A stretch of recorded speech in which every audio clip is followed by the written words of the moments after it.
I wasn't supposed to be home that day. Everything had been planned out, meetings back to back, a late lunch across town, and at least a few more hours before I'd even think about pulling into my driveway. But somewhere between the second cancellation and that quiet, nagging feeling in my gut, I turned the car around. I told myself it was nothing, just one of those instincts you don't question. Looking back now, I should have listened sooner. As I pulled onto my street, something fell off immediately. It wasn't loud. It wasn't obvious. But there was this strange stillness, like the neighborhood was holding its breath. Even the usual sounds, kids playing, a dog barking, someone mowing their lawn, were missing. And then I saw them. 3 people, standing in my yard. I hit the brakes a little harder than I meant to, my car rolling to a slow stop just before my driveway. For a second, I just stared, trying to make sense of what I was looking at. They weren't neighbors. They weren't workers I had hired. And they definitely weren't supposed to be there. But I recognized them anyway. HOA. Even from a distance, there was no mistaking it. The posture, the clipboards, the way they carried themselves like they owned every inch of land they stepped on. One of them was holding a measuring wheel, slowly dragging it across my grass like he was mapping something out. Another had a stack of papers, flipping through them, pointing occasionally. The third one was holding a shovel. A shovel. That's when my chest tightened. I didn't pull into the driveway. Instead, I eased the car back just enough to stay out of sight, parking behind a row of trees across the street. My heart was already starting to pound, but I forced myself to stay still, watching. What were they doing? I hadn't received any notice. No emails. No letters. Nothing that would explain why 3 HOA officials were suddenly in my yard, uninvited, unannounced, and apparently working on something. The guy with the measuring wheel stopped near the edge of my property line, saying something I couldn't hear. The one with the papers leaned closer, nodding. Then he pointed right toward the side of my house. And the one with the shovel? He walked in that direction without hesitation. A cold feeling settled in my stomach. This wasn't a misunderstanding. This wasn't a mistake. Whatever this was, it was planned. For a brief moment, I considered just walking over there, confronting them directly, demanding answers. It would have been the normal reaction, but something held me back. Maybe it was the way they moved, too confident, too comfortable. Like they weren't worried about being caught. Like they believed they had every right to be there. Or maybe it was that same instinct that made me turn my car around earlier. Either way, I stayed put. And then something clicked in my mind. The cameras. A few weeks earlier, after a smaller but equally strange incident, a warning notice that made no sense, a claim about a boundary violation that didn't exist, I had installed them. Not the obvious kind. Not the ones you mount on your front door. Hidden ones. Small. Discreet. Positioned carefully around the property. Angled to cover the yard, the side of the house, even the back corner near the fence line. At the time, it had felt like overkill. Now it felt like the only reason I wasn't walking blindly into whatever this situation was. I glanced back at the house. They were still there, still measuring, still pointing, still acting like they had a job to finish. The man with the shovel had already started digging, small, deliberate motions, like he knew exactly where to start. The others watched, occasionally checking their notes. My jaw tightened. This wasn't just trespassing. This was something bigger. I reached for my phone, instinctively thinking about recording from where I was, but I quickly stopped. The distance was too far. The angle wasn't good. And if they noticed me? No. If I was going to handle this, I needed more than a shaky video from across the street. I needed everything. Every word. Every action. Every second they thought no one was watching. And if the cameras had captured it, then they had no idea how badly they had just messed up. I started the car again, slowly, carefully backing away from the street so I wouldn't draw attention. My hands were steady now, my breathing controlled, but underneath it, there was something else building. Not panic, not fear, something sharper. Focus, because whatever they were doing out there in my yard, it wasn't random. And for the first time, I had the feeling this wasn't going to end with a warning letter or a fine. This was going somewhere much bigger. I pulled away from the neighborhood, taking a longer route just to be safe, my mind already racing ahead. The layout of the cameras, the angles, the storage system I had set up. If everything worked the way it was supposed to, Then right now, at that very moment, every move they were making was being recorded. Every measurement, every conversation, every shovelful of dirt. And they didn't even know it. I gripped the steering wheel tighter, a quiet realization settling in. They thought they had caught me off guard. They thought showing up unannounced meant no one would question them. They thought they could do whatever they wanted and walk away clean. But they were wrong, because I wasn't going to confront them. Not yet. First, I was going to watch. And whatever I found on those cameras was going to decide exactly what happened next. By the time I got home later that evening, the yard was empty. No HOA officials. No measuring wheel. No shovel. If I hadn't seen it with my own eyes just hours earlier, I might have convinced myself it never happened. But the marks were still there. Faint lines carved into the grass. A patch of freshly disturbed soil near the side of the house. Subtle, but undeniable. They had been there. And they hadn't just been looking around. They had started something. I didn't even go inside right away. I walked the perimeter first, slowly, carefully, like I was stepping through someone else's property instead of my own. Every detail mattered now. The edge of the lawn near the fence had small stakes pushed into the ground. Thin, almost hidden unless you were looking for them. A few feet apart, forming a rough line. A boundary, but not mine. My chest tightened again, this time not from shock, but from something deeper. Recognition. Because this wasn't the first time the HOA had tried something like this. Not even close. It had started small, almost laughably small. A letter about my mailbox. According to them, it was slightly non-compliant with community standards. Wrong color, wrong height, something vague and ridiculous. I had ignored it at first. I wasn't even technically inside their jurisdiction, not fully. My property sat just outside the official boundary line. Close enough for them to care, but not close enough for them to have authority. At least, that's what I thought. A week later, another letter came. Then another, each one a little more aggressive than the last. They started adding fines. Small at first, $20, $50. Then suddenly hundreds. Claims of ongoing violations. Warnings about escalation. It didn't make sense. So I did what anyone would do. I pushed back. I sent emails. Requested documentation. Asked for proof that they even had the right to fine me. That's when things changed. The tone shifted. No more polite reminders. No more vague language. Now it was direct. Demanding. And behind it all, there was one name that kept showing up. The HOA president. I had only met her once, briefly, at a neighborhood meeting I almost didn't attend. At the time, she seemed composed, professional, the kind of person who knew exactly how to speak in a way that sounded reasonable, even when it wasn't. But there was something else there too. Control. She didn't just enforce rules, she enjoyed it. And once I challenged those rules, I became a problem. The letters turned into visits. Unannounced. Someone would show up, take pictures of my property, leave notes on my door. Once, I even caught a man standing near my fence, pretending to check something on his phone when I stepped outside. That was the first time something fell off. Not annoying, not frustrating, but deliberate. Like they weren't just monitoring compliance. They were watching me. That's when the boundary issue came up. According to the HOA, a section of my land, just a narrow strip along the side, actually fell under their control. They claimed the original property lines had been misinterpreted and needed to be corrected. Corrected. I remember laughing when I first read that. Not because it was funny, but because it was so obviously wrong. I had the survey documents, the official records, everything clearly marked and verified long before the HOA ever expanded in this direction. There was no confusion, no overlap, no mistake, but they pushed anyway. They sent a revised map, one that conveniently shifted the boundary just enough to include that strip of land. Not a huge area, but enough to matter, enough to set a precedent. I refused, flat out. That's when the pressure really started. Fines increased. Letters became threats. They even hinted at legal action, claiming I was non-compliant and obstructing community standards.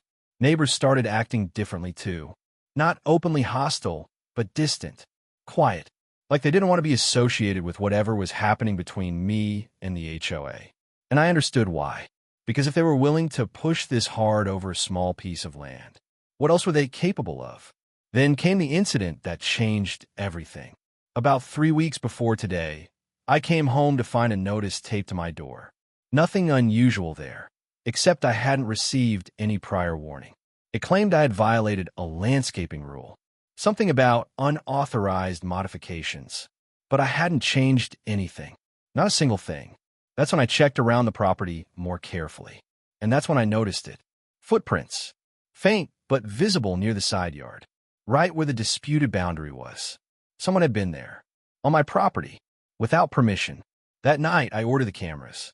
Not the obvious kind. I didn't want them to know. If someone was coming onto my land without notice, I needed to see it, not scare them off. So I installed them quietly, carefully, angles covering every approach, every blind spot. At the time, I wasn't even sure what I was expecting to catch. Maybe another trespass. Maybe nothing at all. But now I knew.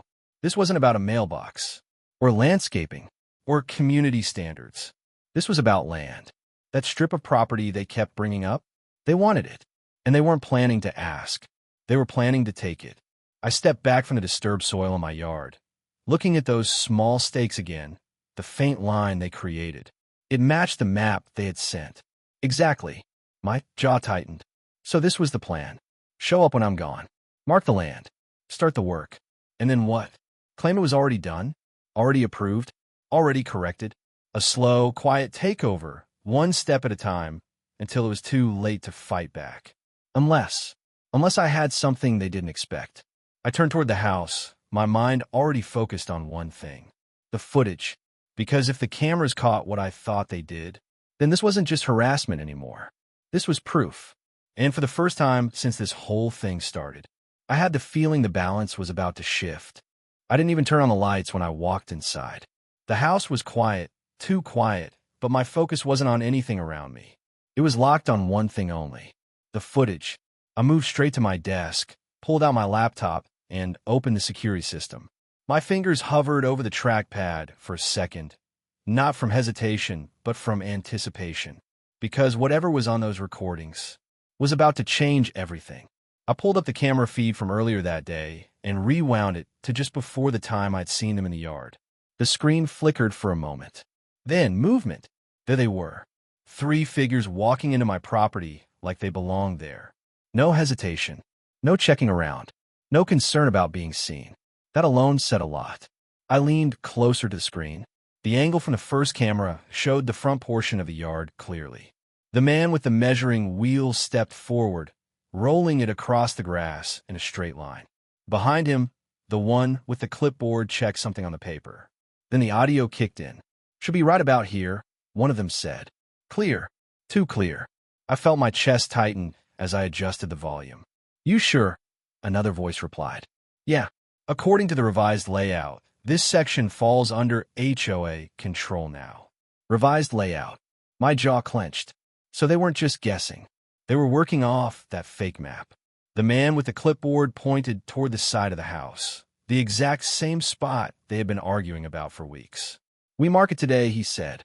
"Get the preliminary work started.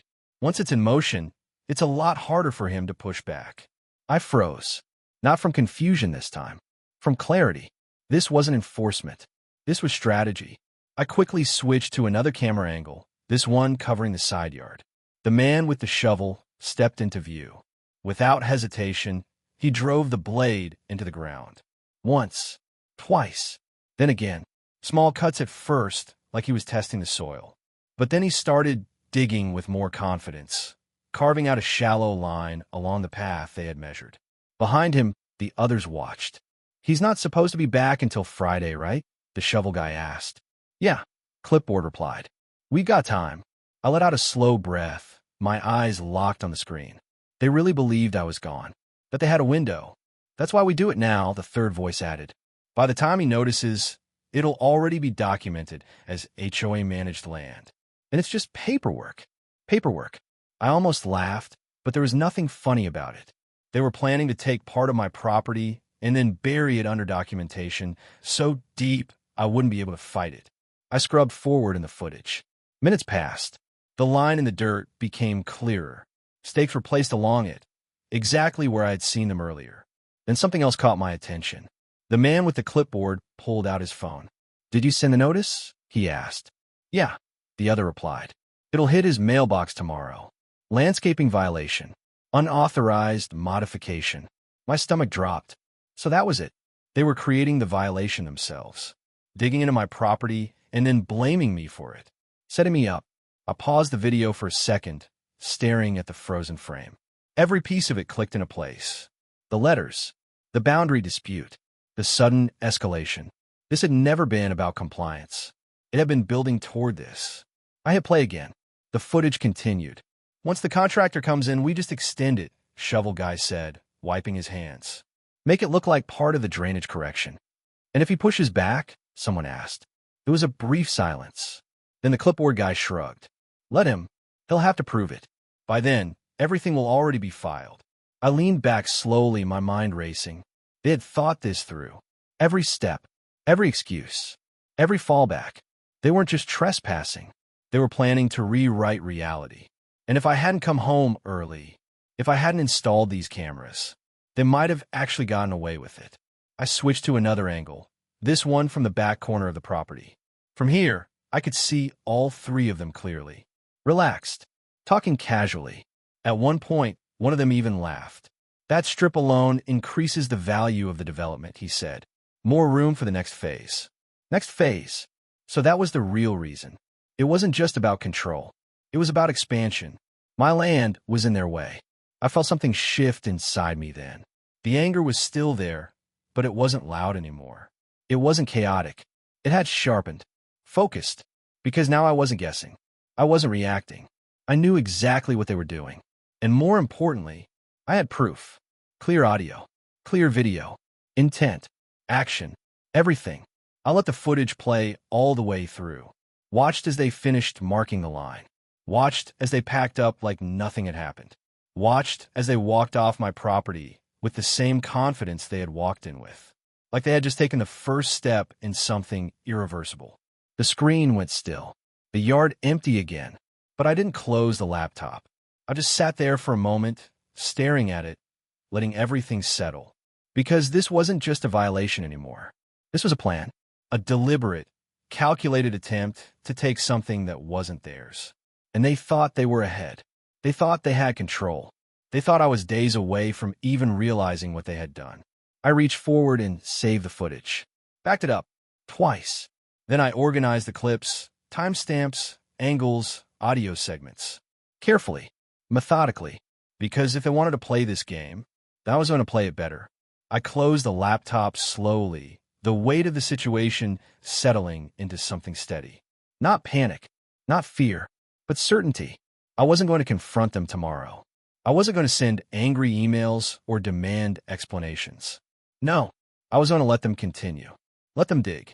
Let them build. Let them commit fully to their plan. Because the more they did, the worse it would be for them in the end. And this time, they wouldn't be able to hide behind paperwork, or excuses, or authority, because I had already seen the truth. And soon enough, so would everyone else. I didn't sleep much that night. Not because I was stressed, but because my mind wouldn't stop working. Every clip I had watched kept replaying in my head. Every word they said, every move they made. It all fit together too perfectly to ignore. This wasn't a one-time stunt. This was a process. And what I had seen on the footage, that was just the beginning. By morning, I already knew what I was going to do. Nothing. At least not yet. I made coffee, sat down at the same desk, and opened the footage again. This time, I wasn't watching it out of shock. I was studying it, breaking it down piece by piece. I pulled up multiple camera angles side by side, syncing the timestamps. The front yard view, the side yard, the back corner. Together, they told a much bigger story. One that was even worse than I thought. From the back camera, I noticed something I had missed the first time. A fourth person. He didn't enter with the others. He came later, about 15 minutes into the footage. Dressed differently. No clipboard. No measuring tools. But he walked straight up to them like he knew exactly what was going on. They greeted him casually. Too casually. I turned up the volume. "You got the layout?" the clipboard guy asked. The new guy nodded, pulling out a folded sheet. "Yeah, same one you sent. Contractor's ready once you give the go-ahead." Contractor. So it was confirmed. This wasn't just internal HOA activity. They were bringing in outside help. I leaned closer. Good, clipboard replied. We'll mark everything today. He starts tomorrow. Tomorrow. That word stuck in my head. They weren't wasting time. They were moving fast, fast enough that if I hesitated, they'd be halfway through whatever they were planning before I could react. I scrubbed forward again. The new guy walked along the marked line, checking the stakes, occasionally adjusting them by a few inches. Precision. This wasn't guesswork. They had a clear design. This section needs to extend another 2 feet, he said, pointing toward the corner of my house. Otherwise, it won't align with the drainage plan. Drainage plan. Another excuse.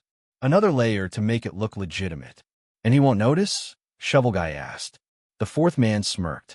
By the time he does, it'll be corrected infrastructure. You can't just rip that out without approval. Approval. Everything came back to that. They were building a situation where I would need their permission to fix something they had done to my property. I paused the video again, letting that sink in. It was almost impressive. Twisted, but calculated. They weren't just taking land. They were building a legal trap around it. I resumed playback. The footage showed them finishing the markings, then gathering near the center of the yard. Their voices were lower now, but still clear enough. Just make sure the notice goes out first, clipboard said. We need the paper trail. It's already set, someone replied. Violation notice, then follow up. Standard sequence. And if he pushes back early? A brief pause. Then we escalate. Simple. Cold. Planned. I leaned back in my chair, exhaling slowly.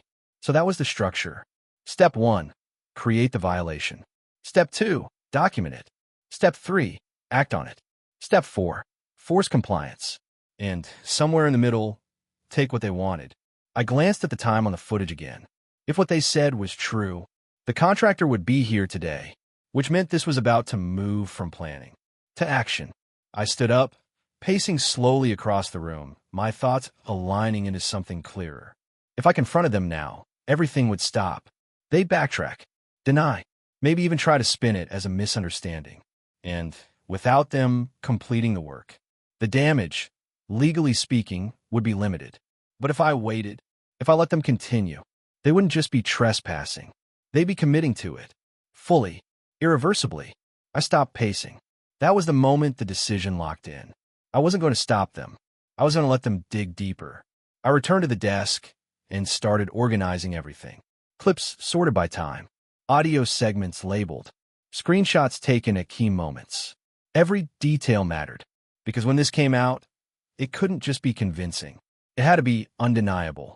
I checked the camera system settings, making sure everything was still recording properly. Storage was good. Angles were clear. Then I did one more thing. I activated a secondary backup. Cloud storage. Automatic upload. Just in case. Because if this went where I thought it might, I wasn't taking any chances. I closed the laptop and walked to the window, looking out at my yard. It looked normal. Quiet. Like nothing had happened. But I knew better. And soon, so would they. Hours passed. I stayed inside, out of sight, watching the live feed occasionally on my phone. Waiting. And then, right on schedule, they came back. This time, there were more of them.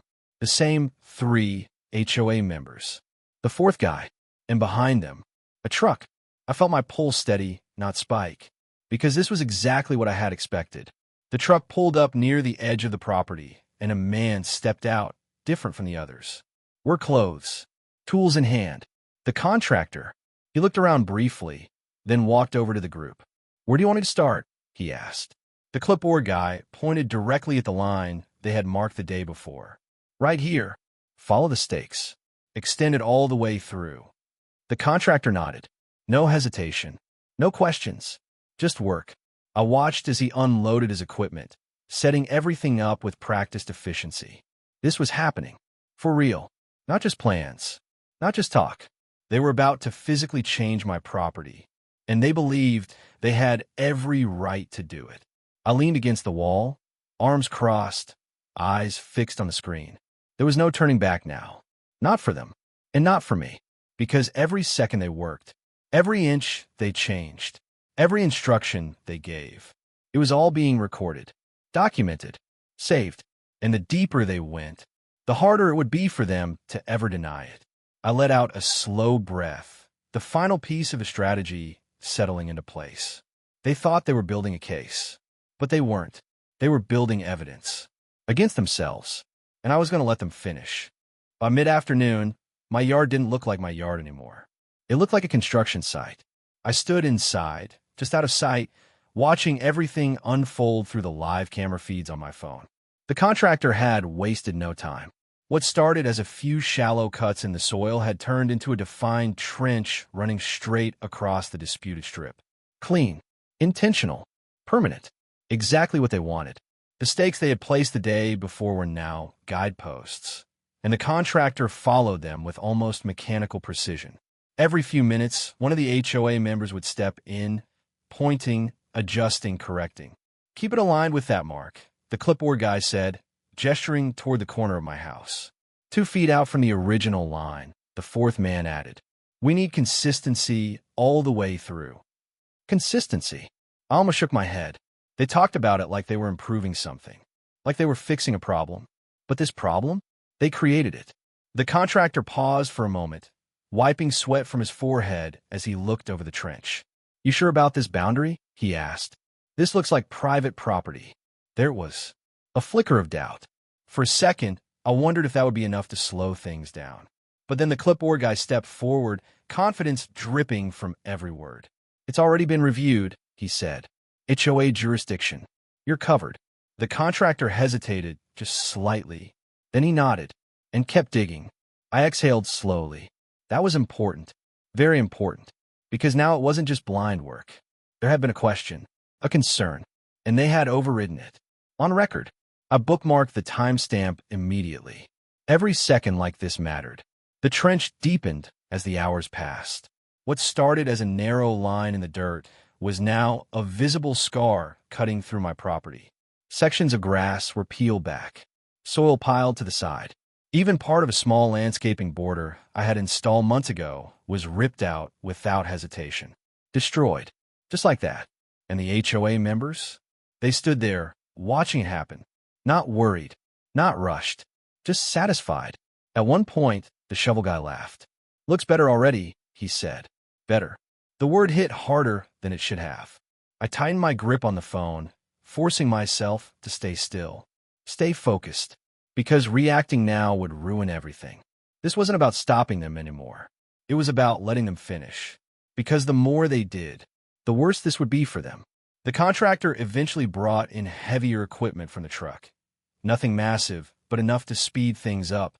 A compact machine that dug faster, deeper, cleaner, and louder.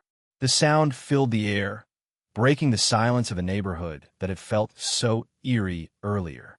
Now there was no hiding it. Anyone nearby could hear what was happening. And still, no one came out. No one said anything. I noticed that too. Neighbors' curtains shifted slightly. A car slowed down as it passed, then kept going. They saw it. They just didn't want to get involved. And I couldn't blame them. Not after the way the HOA operated. Still, it said something about how much control they had. Or at least, how much people believed they had. I switched camera angles again, watching from the back corner. The fourth man, the one who had brought the layout, was on his phone now, pacing slowly. "Yeah, it's in progress," he said. "Should be done by tomorrow if we keep this pace." Tomorrow. So this wasn't even the final stage. There was more planned. "Once it's done, we'll file it as completed infrastructure," he continued. "Then it's locked in." Locked in. Another phrase that stuck. Everything they were doing was about making it permanent. Not just physically, but legally. I moved to another clip, zooming in slightly. The contractor had reached the section closest to my house now. The trench curved slightly, following the adjusted line they had marked earlier. Closer than it should have been. Too close. For a moment, I felt a surge of anger push through the calm I'd been holding on to. They were cutting into my space, changing it, claiming it, right in front of me, and acting like it was nothing. I forced myself to breathe. In, out, stay focused, because every second of this was being captured. The audio, the visuals, the intent, all of it. This wasn't just damage anymore. This was evidence of coordination, of planning, of execution, and most importantly, of choice. They chose to do this. Over and over again. I watched as the contractor shut off the machine for a break, stepping back to inspect the work. The trench now stretched almost the full length of the disputed strip. Clear, defined, impossible to ignore. "How's it look?" he asked. The clipboard guy nodded. "Perfect. Exactly where we need it. No hesitation. No doubt. Just confirmation." I marked that timestamp too, because that moment, that was them approving the damage, acknowledging it, owning it. The sun was starting to dip lower by the time they began packing up for the day. Tools were loaded back into the truck. Equipment shut down. The contractor wiped his hands and exchanged a few final words with the group. "Same time tomorrow?" he asked. "Yeah," the fourth man replied. "We'll finish it up then." Finish it. I watched as they walked off my property again, just like the day before. Calm, confident, unbothered, like they had just made progress on a project that belonged to them. The yard fell silent again, but this time, it looked completely different. The trench cut across it like a line that shouldn't exist, a boundary that wasn't real. At least not yet. I lower my phone slowly, the weight of everything settling into something solid. They had crossed the line, not just physically, legally, completely, and they weren't done, which meant I wasn't done either. I walked back to my desk, opened the laptop, and began organizing the new footage. More clips, more timestamps, more proof, stronger than before. Because now, this wasn't just about intent. It was about action, damage, execution. I leaned back in my chair, staring at the screen filled with evidence. They thought they were almost finished. They thought one more day would lock everything in, make it official, untouchable. But what they didn't realize was that every step they took today didn't protect them. It exposed them. And tomorrow would only make it worse. I didn't wait until morning. As soon as I finished organizing the footage from that day, I made the call. Not to the HOA, not to a neighbor, to a lawyer. The line rang twice before a calm, steady voice answered. I kept it simple at first: trespassing, property damage, ongoing situation. But even as I spoke, I could hear the shift on the other end. Interest, then concern, then something sharper. "Do you have proof?" he asked. I looked at the screen in front of me. Rows of video files, timestamps, audio clips. "Yes," I said. "Everything." There was a pause. "Send it." I didn't hesitate. Within minutes, I uploaded a compressed folder, organized, labeled precise. Front yard footage, side yard, audio segments where their plan was clearly stated. The moment they instructed the contractor, the questions, the approvals, all of it. Then I waited. Not long. About 20 minutes later, my phone rang again. Same number, but this time, the tone was different. "They did this knowing it wasn't their property?" he asked, skipping any introduction. "Yes." "And they discussed it openly?" "On video." "Yes." Another pause. Longer this time. When he spoke again, there was no hesitation. "This is serious." I leaned back slightly, letting that settle in. "Walk me through it," he said. So I did. From the first letter about the mailbox, to the boundary dispute, to the fake map, to what I saw when I came home early. Then the footage, the digging, the contractor, everything. He didn't interrupt much, just listened. Every now and then, he'd ask for a timestamp or clarification, but mostly he let the story play out. When I finished, the line went quiet for a few seconds. Then, "They've crossed multiple lines here," he said. "Trespassing, property damage, potential fraud, and possibly conspiracy, depending on how far this goes." Conspiracy. The word hung there. Heavy. "But here's the key," he continued. "They didn't just do it, they planned it. And you have that on record." I nodded, even though he couldn't see me. "Exactly. That changes everything." I felt a small shift inside me. Not relief, not yet, but confirmation. I wasn't overreacting. This wasn't just a dispute. This was real. "So what do we do?" I asked. There was a brief pause, like he was weighing the options. "Nothing," he said. I blinked. "Nothing. Not yet," he clarified. "If we step in now, they'll stop. They'll deny everything. Maybe try to clean it up. But if they continue..." He didn't need to finish the sentence. It was already clear. The deeper they went, the stronger the case. "They're coming back tomorrow," I said. Good, he replied immediately. Good. That word felt strange, but I understood it. Let them finish, he added. Document everything. Don't engage. Don't warn them. The more complete their actions are, the harder it is for them to walk away from it. I exhaled slowly. That matched exactly what I had been thinking. Then what? I asked. Then we move, he said. Fast. Formal. And with everything lined up. I glanced at the footage again. They already sent a notice, I said. Landscaping violation.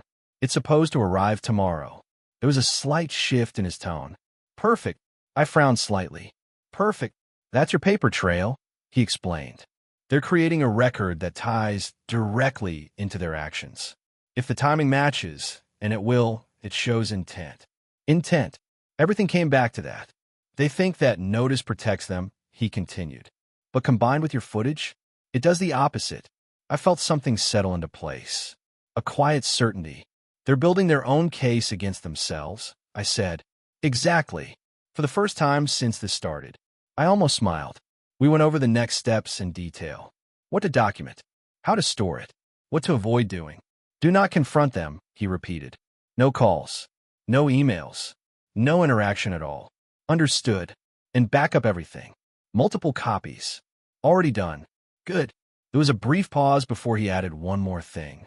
When this moves forward, it's going to hit them hard. I didn't respond right away. Not because I disagreed, but because I was thinking about what that actually meant. Legal action. Consequences. Real ones. They won't expect it, he continued. They think they're in control. I looked at the pause frame on my screen, the HOA members standing in my yard, confident, relaxed, completely unaware. Yeah, I said quietly. They do. We ended the call shortly after. But I didn't move right away. I just sat there, letting everything settle.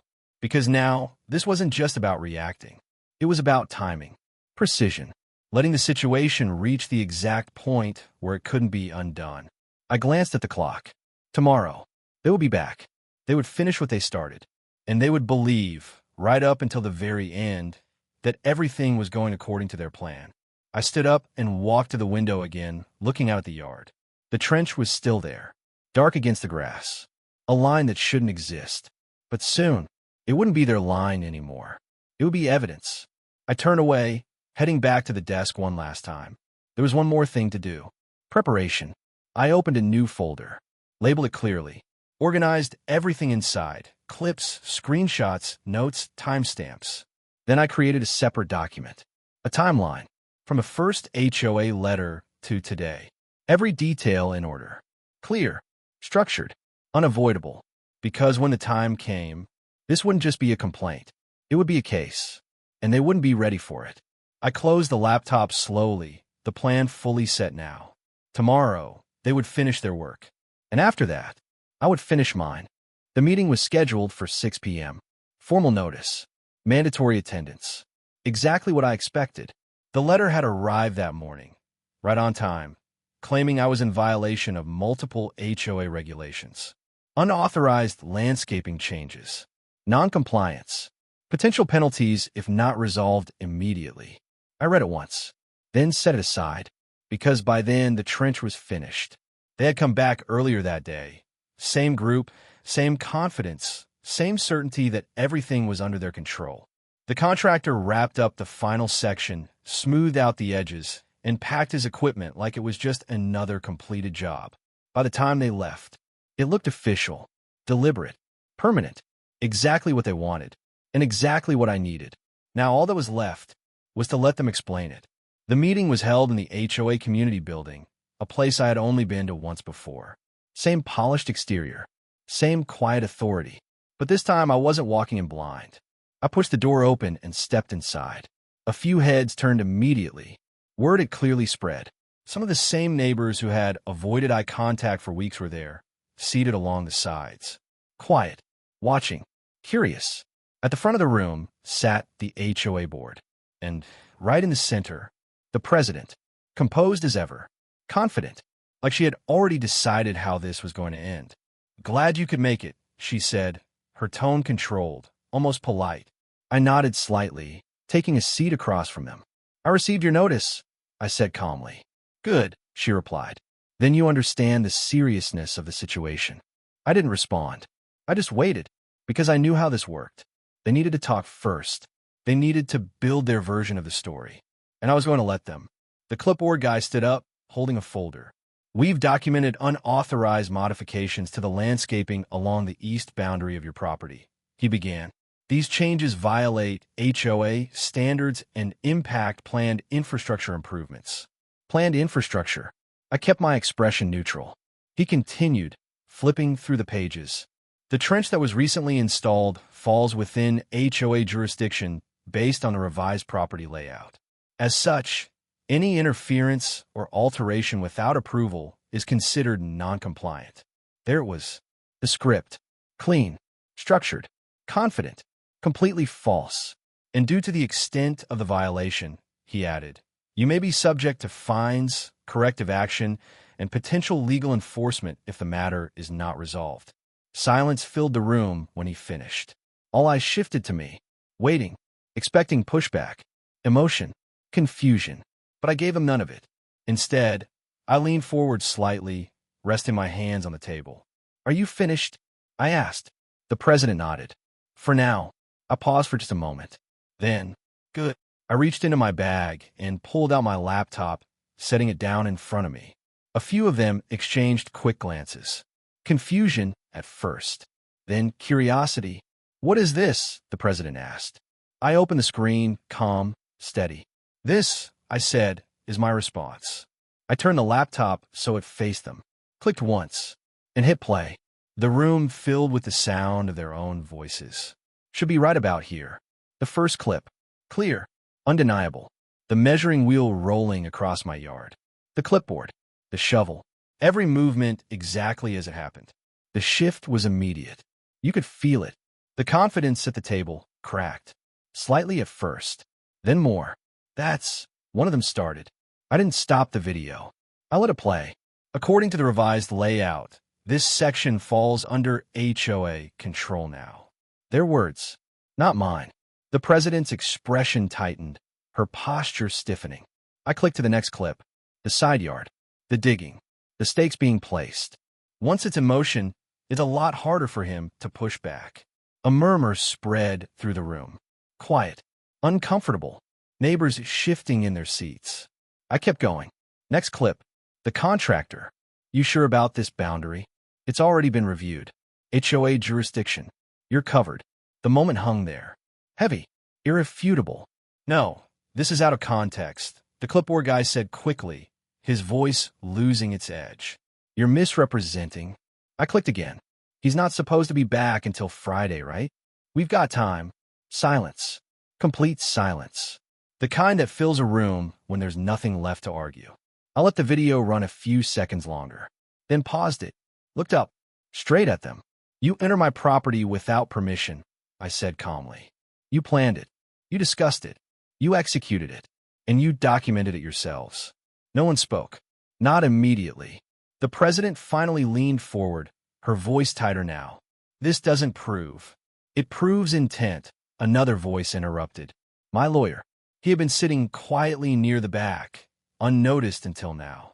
Now he stood, stepping forward with measured confidence. And it proves action, he continued. Trespassing, property damage, and coordinated misconduct under the guise of HOA authority. The room shifted again. This time, the power shifted with it. You issued a violation notice after creating the condition yourself, he added. That alone raises serious legal concerns. The president's composure was slipping now. This is highly irregular. No, my lawyer said calmly. What's irregular is what you did. No emotion, no raised voice, just facts. And they landed harder than anything else. The clipboard guy looked down at the table. The shovel guy avoided eye contact completely. The fourth man said nothing, because there was nothing left to say. The evidence had already spoken. I closed the laptop slowly. You wanted a meeting, I said. Now you have one. No one responded, because the version of the story they had prepared didn't exist anymore. It had been replaced by the truth. And for the first time since this started, they weren't in control of what happened next. The silence in that room didn't last forever, but it lasted long enough. long enough for the weight of everything that had just been revealed to settle in, long enough for the HOA board to realize that the situation had shifted completely and permanently. What they thought was a routine enforcement meeting had turned into something else entirely. A record, a turning point, a beginning. Not for them, for the consequences they were about to face.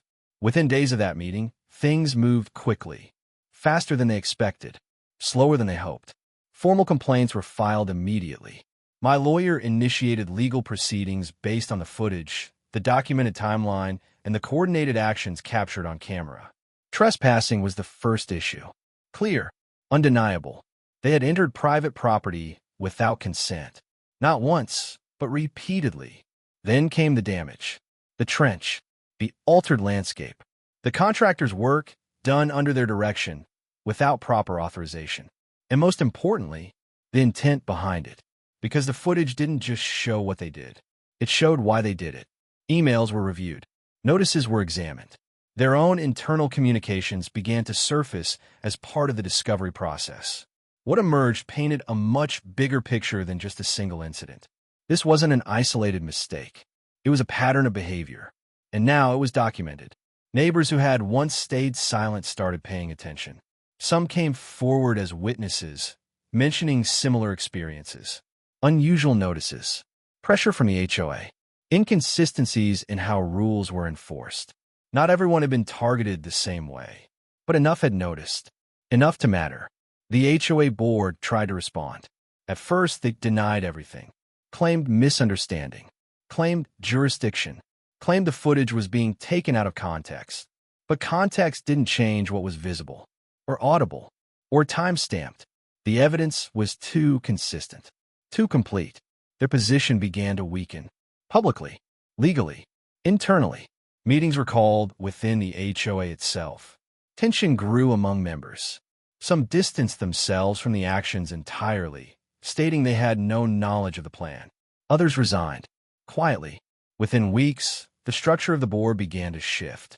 The president, who had once spoken with complete confidence and authority, was now facing scrutiny from multiple directions. Legal pressure, community pressure, internal division. The same system that had allowed them to act without challenge was now holding them accountable. As for the contractor, his role was examined separately. He had operated under the assumption that the work was authorized. But once the truth became clear, he was pulled into the legal process as well. His involvement reviewed in detail to determine responsibility and awareness. In the end, the damage itself became a key part of the case. The trench was not just a physical alteration. It was evidence of unauthorized action, and its existence made everything undeniable.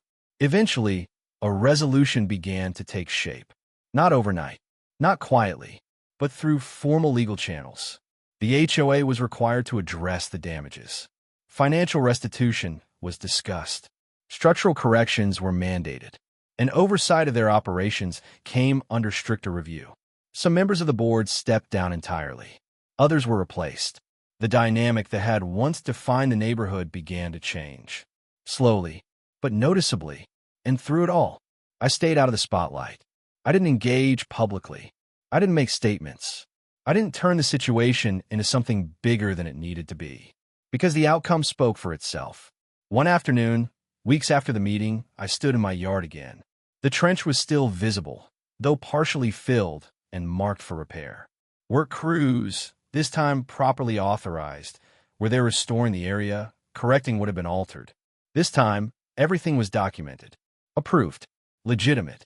I watched quietly as the grass was leveled, soil replaced, boundaries respected.